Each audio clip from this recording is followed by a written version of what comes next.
السلام عليكم. كنتمنى انكم تكونوا كاملين بخير وعلى خير وفي احسن الاحوال. اليوم جيت نعاود لكم القصه ديالي مع بنتي اللي عذباتني في حياتي. انا عندي 54 عام، ربيت ولادي كلهم. كلهم واصلين الحمد لله، ربيتهم بوحدي. مات راجلي وخلاني انا. مهم كان راجلي الحمد لله ميسور، يعني ما لقيتش مشكل بزاف باش انني نربيهم من ناحيه الفلوس، ولكن من ناحيه المسؤوليه كانت صعيبه عليا، حيت انا كنت جالسه غير في الدار وما كنتش مولفه. زعما كان هو اللي كان مكلف بكل شيء. انا من خرجت جاتني قاصحه، ما قدرتش. مهم تعافرت مع الوقت ومع الزمان ومع الخدامه ومع بزاف ديال الحوايج. ما كنتش مولفه نديرهم، وليت نديرهم، وليت بحالي بحال الراجل.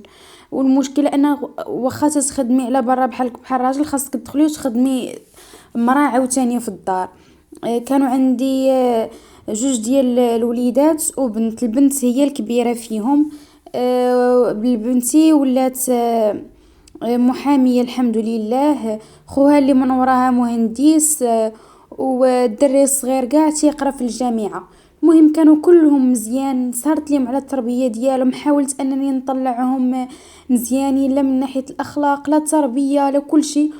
كل شيء كانت يشهد بها، وكل شيء كان كيأكد هذا الكلام هذا اللي تنقول انا فيه.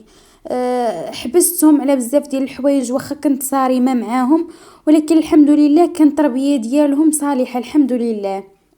وبنتي تا هي واخا دوزات عليا بزاف ديال الحوايج خايبين، ولكن انا ما عرفتش كيفاش تطرى ليها بحال هكا. بنتي كانت هي الضو ديال عينيا، كانت عزيزه عليها بزاف، كانت هي صاحبتي بنتي، كل شيء كان مجموع فيها. كنت انا وياها ما تنتفارقوش، تعاود ليا كل شيء.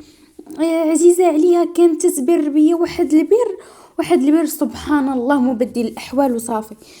خوتها كانوا تما عزاز عليا، تما مزيانين معايا، ولكن هي كانت حنينه فيا اكثر منهم هما.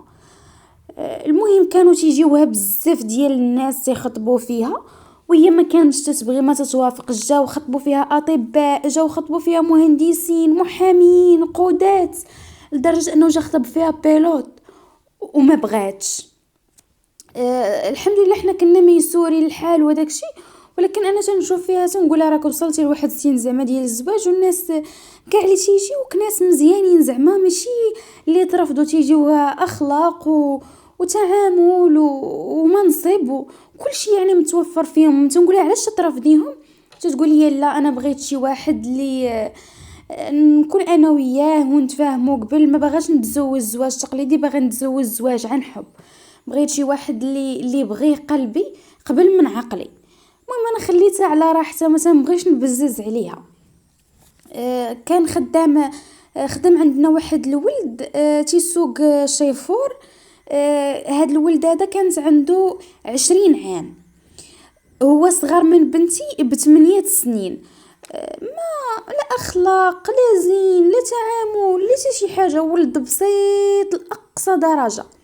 وماشي غير بسيط زعما واخلاق ولا شي حاجه، والو ما فيه حتى شي حاجه اللي زعما تثير الانتباه ديالك. رديت البال انا بنتي تتهضر معاه بزاف، تعجبها الضحك معاه، تمشي عنده، هي ما مولفاش ليا دير بحال هكا مع الناس اللي تيكونوا خدامين عندنا ولا تيعاونونا، ما مولفاش دير بحال هكا. تنشوف فيها تنقول اعوذ بالله من الشيطان الرجيم، راه ما كاين والو، الدريه بعقلها زعما ماشي شي وحده اللي خفيفه ولا مولفه تديرها تصرفات ولا شي حاجه. تنقول انا راه غير موسوسه مع راسي، راه ما كاين حتى شي حاجه من هادشي. خوها الصغير رد ليها البال، هو يجي ويقولها ليا، قال لي تنشوفها راه انا متاكد ان كاينه شي حاجه بيناتهم. المهم اني بعثت لي هاد الفكره هادي من بالو، ما بغيتش نجبد الصداع، ومشيت عندها هي جلست معاها. قلت لها شوفي شتك تجلسي معاه بزاف وتتهضري معاه وهادي بعدي منه، راه غادي تسيري عليك غير الشبهات، راه خوك اشنو جا قال لي وشنو قال لي. تقول لي يا ماما راني تنبغيه وبغيتو، هذا هو اللي تحرك قلبي من جهته، ما عمرني ما حسيت بشي واحد اخر كما حسيت معاه هو. بقيت نقول لها بنتي راه ماشي من المستوى ديالك وماشي مزيان، ما فيه حتى شي حاجه اللي زعما ديري على قبلها بحال هكا. هو راه غير طامع لك غير في فلوسك طامع فينا حنايا، راه ما تيبغيك ما حتى شي حاجه. بقيت تنهضر معاها، بانت لي بلا زعما بحال شويه تقنعات. من ورا شي سيمانه تقريبا بحال هكا رجعت السيده كما كانت، والو ما تبدلات معاه ما حتى شي حاجه، بقات معاه كما هي. خرجته مني شفتها هكاك، خرجته من الخدمه، قلت لي صافي ما بقيناكش ما بقيتش بغيتك تخدم معانا. عطيته شي فلوس وقلت لي سير قلب على شي خدمه واحده اخرى في بلاصه واحده اخرى. ولا تابعات تمشي لعندو وما قطعاتش معاه، تتهضر معاه في التليفون وداكشي، ولا طاي تقول هي لا انا هو اللي هذا هو اللي عمرني انا ما نتفارق معاه ولا نبعد عليه، ما تفرقني معاه غير الموت. تنقول لها بنتي الله يهديك، راه غطامع فيك، راه ما تيبغيك ما شي حاجه، والو ما كاينه حتى شي حاجه. ما بقاتش بغات تاكل، ما بقات بغات تاكل، ما بقات بغات تجلس معانا، ما بقات بغات تجمع معانا، ما حتى شي حاجه. مني خرجتو انا من الخدمه ما عجبهاش هي الحال، قالت لا علاش تخرجي من الخدمه وعلاش ديري، وجاها بحال الاكتئاب ولات غير كتعاير وكتخاصب. هزيتي بنت وحطيتي بنت واحده اخرى. واحد النهار كان خارج خوها الصغير ويشوفها معاه في قهوه، قال لي راه جالسين وشادين العصير وكيشربوا فيه. المهم خوها ما عجبوش الحال، جا قالها لي انا. مني جات مشيت عندها قلت لها راه خوك اشنو قال لي وشنو قال لي علاش تخرجي معاه وبغيتي تشوهينا وحنايا ناس محافظين وما مولفينش نديرو بحال هكا، وما عمر شي وحده في العائله عندنا ما دارت هادشي اللي بغيتي ديريه نتيا، وبغيتي تشوهينا وبغيتي تخرجي عليا وعلى خوتك. وهي تنوض السيده بدات كتعاير معايا، ما عمرها ما هزات صوتها عليا، ما عمرها ما هزات ايدها عليا، ما عمرها ما تغاوتات معايا. ناضت تتغاوت معايا وتتعاير وخبطات عليا الماعن وهرسات واحد طبله ديال الزاج كانوا محطوطين فوق الديكورات. ما خلات ما دارت، وجمعات حوايجها ومشات عند خوها عند خوها الوسطاني، كان مجوج وعنده وليداته، مشات جلسات عنده. شفت تعيت مشيت، كريت في واحد الدار، حولت الحوايج ومشيت عندها وهزيتها وديتها. كانت هذيك الدار شويه خارجه على المدينه، قلت انا نبعدها عليه زعما. ديتها تحولنا.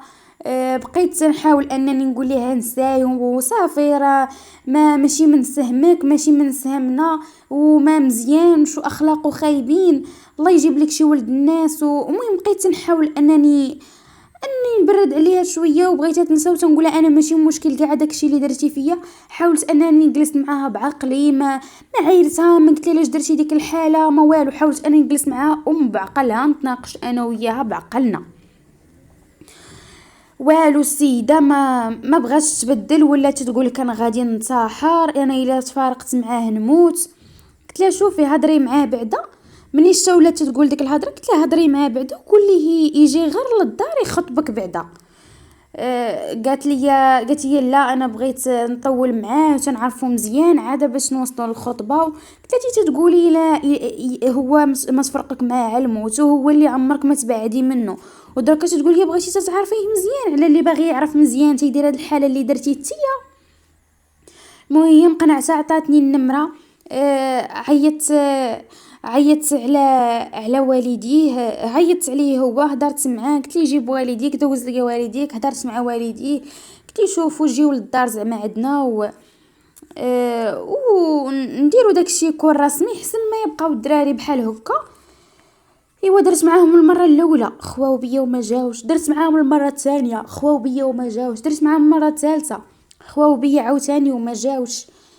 السيده جاها بحال اكتئاب، ما تلات تهضر، ما تلات تجلس، الخدمه ما بقات تمشي تخدم حتى شي حاجه، ما بقات تدير والو.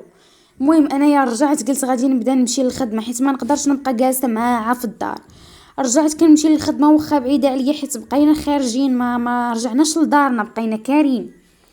رجعت انا تنمشي للخدمه ونجي. واحد النهار رجعت تلقيتهم في واحد الحاله مدخله ليا للدار، واحد المنظر لا حول ولا قوه الا بالله. اش غنقول لكم، انا صافي ما تلاتش هزاتني الارض، جاتني السخفه، ما بقيت عرفت ما ندير. بديت تنغوت وتنخبط في جنابي تنقول اش هادشي تديري، ودخلت ليا الحرام لداري. واش بغيتي عندي؟ واش هادي هي تربيتي فيك؟ واش هذا هو شبابي اللي خسرت عليكم؟ واش هذا هو مجهودي اللي كنت نضل ندير؟ واش هذه هي الخدمه اللي كنت نضل نضرب عليكم في تماره؟ ايوا ناضت ليا هي وياه وباغيين يضربوني. مشيت جريت وسديت عليا في واحد البيت بالساروت، وصونيت على خوها وقلت ليه يجي. خوها معاه هو خدام في منصب مزيان، خرج معاه البوليس وجا هو والبوليس جاو للدار، هزوهم بجوج وداوهم. جاب الله كنا مبعدين من دارنا وما ما شوهتنا شوها. واخا تشوهنا ولاني هذيك هي الشوهه الكبيره. مني يعتقوا الناس راها مدخله ليا واحد للدار، هذيك هي الشوهه الكبيره. مشاو هزوهم داوهم البوليس. هو قال البوليس بلي انا معاها في علاقه وحنا تنبغيو بعضياتنا، وهي بخاطرها وحنايا كبار، ماشي هي قصيره ولا انا ديتها بالزز، ولا هي بخاطرها ومدخلانينا للدار وحنايا بجوج راشدين وهادشي حنا باغيين نديروه. ايوا هي استجوبوها، داروا البوليس محضر وداك الشيء. خرجات الدريه وهي تزيد هربت، ما تلينا صناها 10 ايام وحنايا نقلبوا عليها، ما خلينا فين مشينا. قلبنا قاع البلايص، انا نجري وخوتها يجريو، خوتي تا انايا جاو يجريو خوالها، ما خلينا فين. قلبنا على ديك الدريه مثلي لقيتها لك حلاله بيضه. 10 ايام وحنا نقلبوا. مشيت عند البوليس وشديت الرقم ديال لاكارت وطلعوا لي العنوان اللي كاين في لاكارت، ومشيت للعنوان اللي رسلوني ليه.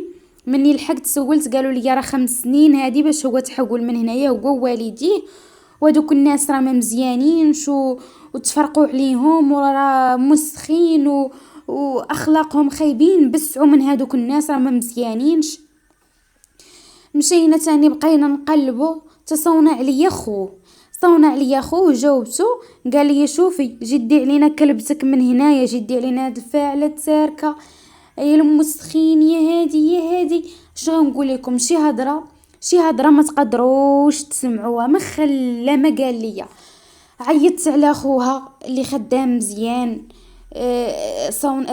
عيطت على خويا، عيطت على خوها الصغير.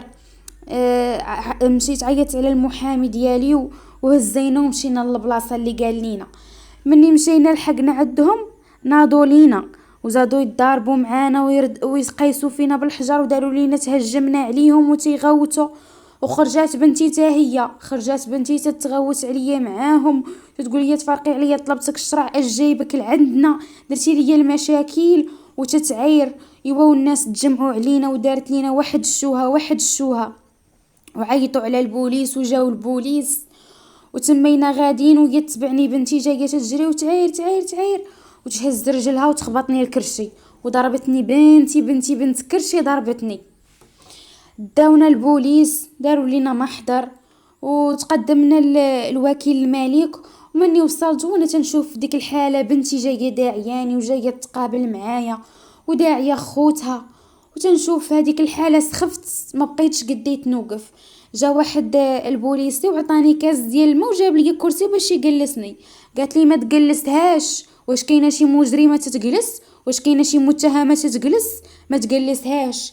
هذه بنتي اللي كنت ندخل انا وياها للبلاصه وتمشي تجري تقلب لي على كرسي وتجيبوا لي وتقول لي جلس ماما راك عيانه. ولات هي تتعايرني ولات هي تضربني. ما عرفتش انا اشنو وقع ليها. هزيتي بنت وحطيتي بنت وحده اخرى. داروا لنا المحضر. استغفر الله. وقالت لي الا ما عطيتوناش الفلوس ما نتنازلوش ليكم. عقبنا عطيناهم الفلوس من وراء تقريبا 2 عام والدعوه وحنا مجرجرين في المحاكم. عطيناهم الفلوس وتنازلوا لنا على الدعوه وصافي غبرات. ما ديك العامين كلها ما تنشوفهاش. احنا عطاونا براءه زعما بحال ما دايرين حتى شي حاجه، وحنا بصح نيت حنا ما دايرين حتى شي حاجه. حنا مشينا على اساس اننا نردوها. استغفر الله. من ديك العامين كامله ما شفتهاش، ما تجيش عندي للدار، ما تطل عليا، ما تتصوني عليا. بقيت انا تنسول عليها هي فين كاينه، والو ما سقتش ليها الخبار. ولقيناها فاش مشينا لعندهم. فاش داروا لنا داك المحضر وداك الشيء، فاش مشينا عند البوليس قال لنا بالله هي مزوجة بيه. بقى فيا الحال بزاف. ما فرحت ببنتي الوحيده وبنتي الاولى، ما فرحت بيها كي بغيت. ما لبستها اللبسه، ما خرجت من دارهم بشانها، ما جاو خطبوها من دارهم بشانها. وكانت تستاهل اغلى الناس. كانت يجي يخطب فيها غير شكون وشكون. ومشات لي لعند هادو، لا اصل لا تربيه لا اخلاق لا حتى شي حاجه، لا هو لا والديه لا عائلته، كلهم من نفس المستوى، كلهم حالتهم حاله، كلهم اخلاقهم خايبين، كلهم ناويين غير الطمع وباغين غير الفلوس. تخيلوا معايا ان خوها اللي قلت لكم خدام مزيان هذاك المهندس، مدير ديال النيابه قال ليه اختك اش هذيك الحاله دارت؟ ربي اختك وشدوها عندكم في الدار بزز. قال لي يا ماما راه شوهاتني، ماما راه حضرات لي راسي، ماما راه رخشات لي راسي وسط التراب، ماما راه بهدلاتنا، قردات لينا عنوقتنا. وداكشي اللي كاين. وليت ما نقدر نخرج، ما نقدر نجمع، نمشي لشي بلاصه يقولوا لي بنتك كيفاش طرا ليها واشنو جرى ليها وعلاش مشات تزوجات بهذاك وقالوا لينا لقيتوهم في الدار، راه قالوا لنا ضرباتك، راه قالوا لنا دارت، راه قالوا لنا دارت. وليت تنحشم نخرج، والناس تضروني في خاطري، وانا صافي ما تليتش قديت. ووليت تنحشم. خوها كان تيقول لي يا ماما انا كنت باغي نخرجها من الدار بالشان، ماما كنت باغي ندير لها عرس كبير، كنت باغي نفرح بيها. تنقول يا تنقول لي يا ولدي راه اختك وراه كاع كنا باغي نديروا هذا الشيء، ولكن الغالب الله اش غنديروا. فديك العامين كامله ما تجيش عندي، ما تتصونيش عليا، ما تتسولش فيا، ما عمرها ما هزت التليفون. وبقيت انا نقلب عليها والو ما لقيتهاش. وتعرفوها لي قالوا لي شي ناس راها فين كاينه. ومرضت بكورونا وتمحنت وتكرفست. ورسلت ليها مع الناس قلت لهم قولوا ليها تجي تشوفني. حيت صافي محناتني بزاف ونعست في السبيطار وداروا لي الاكسجين والتيويات. قلت صافي غادي نموت، تنقول غير نشوفها ونسامح انا وياها. وقلت لهم قولوا ليها تجي عندي. وقالوها ليها وما جاتش عندي، تدازني الحال وفاتني داكشي بشهرين عاد باش جات عندي للدار. ومني جات باش دير الحوايج حليت عليها الباب، لقيتها في واحد الحاله. فين هي البنت اللي كانت تلبس غالماركات؟ فين هي البنت اللي كانت تدير روايح غير ديال شكون وشكون؟ فين هي البنت اللي كانت كالوردة؟ فين هي البنت اللي كان اللي شافها تيعشقها؟ ولات حالتها وضعاف طاح منها النص، وجهها ولا كله كحل وطالع عليها الكنف في وجهها، وحوايجها مبهدلين وريحتها ما زويناش. اش غنقول لكم؟ شفتها عنقتها وهي بدات تبكي وانا بديت تنبكي. وبقى فيا الحال. هي بصراحه انا بغيت نشوفها وعيني باغا تشوفها وباغا نعرفها كي دايره وباغا نعرف احوالها. ولكن ما نكذبش عليكم، مني عنقتها قلبي ما تحركش، ما تبدل فيا والو، ما حسيت بحتى شي حاجه من جهتها. قالت لي راني جيت ندي حوايجي، قلت لها هزيهم. ما بغيتش انا حوايجي يبقاو عندي تنشوفهم تيبقى فيا الحال تيضرني خاطري تنتقصح من جهتها. بغيتها تهز حوايجها وديهم. هزات حوايجها وقالت لي عطيني شي حاجه ديال الفلوس راه ما عندناش وهادي وهادي. عطيتها الفلوس بقات تجي عندي مني تتكون باغا شي حاجه، ومني تحتاج شي حاجه ديك الساعه تجي عندي. وخوها تيقول لي خوتها تيقولوا لي لاش تدخليها خوها الصغير، غير هي تطلع هو تينزل وتيجلس في الطوموبيل ويبقى يتسنى فيها تتخرج. تيقولوا لي هادي راه ما تثيقيش فيها، هادي راه راسلها لك هو باش تستغلك وتضحك عليك وتجيب من عندك الفلوس. شتي هادي يقول لها راجلها سيري عند امك وقتليها وخونيها، تقتلك وتخونك ودي ليه الفلوس. ما تاكدي تديري تثيقي فيها وتدخليها. وما تيقولوا لي الا باقي دخلتيها ولا شي حاجه نتخاصموا معاك. المهم وصلنا لواحد الحاله اللي ما يمكنش، وتا انايا تنحس بها هي غا تستغني. ماشي جايه عندي باش ماشي جايه عندي حيت انا امها ولا حيت توحشاتني ولا حيت بغات تطلب مني سماحه. فضحتني فضحت خوتها، فضحتنا وسط الدنيا كامله.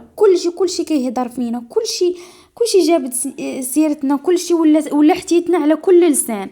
واحد النهار هزيت التليفون وصونيت عليها، قلت لها بنتي حرمتيني منك، حرمتيني من الحنان ديالك، حرمتي راسك من الحنان ديالي، حرمتي راسك من خوتك، شوهتينا وخليتي كلشي يهدر فينا، مرضتيني في صحتي، ركبتي فيا السكر، درتي فيا الطونسيو، ما خليتي ما درتي ليا، حرمتيني من انني نخرجك عروسه من دار باك، حرمتيني من انني ندير لك الشان ونخرجك وسط صحاباتك ووسط الجيران ووسط عائلتك، حرمتي راسك من اللبسه البيضاء، حرمتي راسك من كرامتك، حرمتي راسك من كل شيء. جاوباتني بكلمه وحده، قالت لي خليني منين الله. قلت لها واخ، وقطعت عليها التليفون. من تما ما بقيناش هضرنا، ما بقاو تصونات عليا ما والو. صونا عليا بات راجلها واحد النهار وقال لي شوفي الا بغيتي بنتك وبغيتيها ترجع ليك، عطينا الفلوس، عطينا القده وقده ونطلقوها. انا قلت خوتا ما بغاوش، قالوا لي لا هاد الفلوس هادي ما نعطيوهاش وصافي، هي ما بغاتكش وهي ضرباتك وهي دارت لينا ودارت لينا ودارت لينا. هادي هي اللي عمرها ما تكون، وما نعطيو عليها حتى شي حاجه وخليها منها ليهم، خليها هي اللي بغات هذيك العيشه وبغات هذيك التكرفيصه، وما تستاهلش هذاك الشيء اللي كانت فيه، وما تستاهلش ترجع ليه مره اخرى. وانا يا بقيت حاصله بين الكبده ديالي، واخا ما خلات ما دارت فيا، واخا ما خلات ما قالت ليا، ولكن كما تنقول الله يسمح لنا من الوالدين. الكبده ما دازتهاش، قلبي ما فاتهاش، واخا ما خلات ما دارت لا فيا لا في خوتها، ودوزات علينا الحر اللي ما منو بعدو حر، دوزات عليا العذاب اللي عمر شي واحد ما دوزو عليا. بقيت حاصله دابا بينها وبين خوتها، وتا انا تيقول لي عقلي صافي خليها، مني دارت هذاك الشيء كامل صافي خليها، ولكن بعض المرات تنتوحشها. خلاتني انا بوحدي في هذه الدنيا هذه، من بعد ما كنت انا حاسبه هي صاحبتي هي كل شيء. ما قدرتش نتقبلها، خصوصا انها كانت تتعامل معايا مزيان وكانت تتبر بيا شي خطرات تنقول ياك ما دايري ليها شي حاجه، ياك ما ساحرين ليها. عقلي ما بغاش تدخل لي بلي هذيك هي بنتي الدريويشه الحنينه. ما قدرش عقلي انه يستوعب هذا الشيء. تنطلب من اللي شاف القصه ديالي وسمعها يدعي ليها بالهدايه، ويدعي ليها انه ربي يحل ليها عينيها وتشوف الاغلاط ديالها، وتشوف بلا دوك الناس غير تيستغلوها وما باغينش ليها الخير، وترجع. انا بغيتها غير ترجع وتطلب السماحه، وعمرها ما قالتها.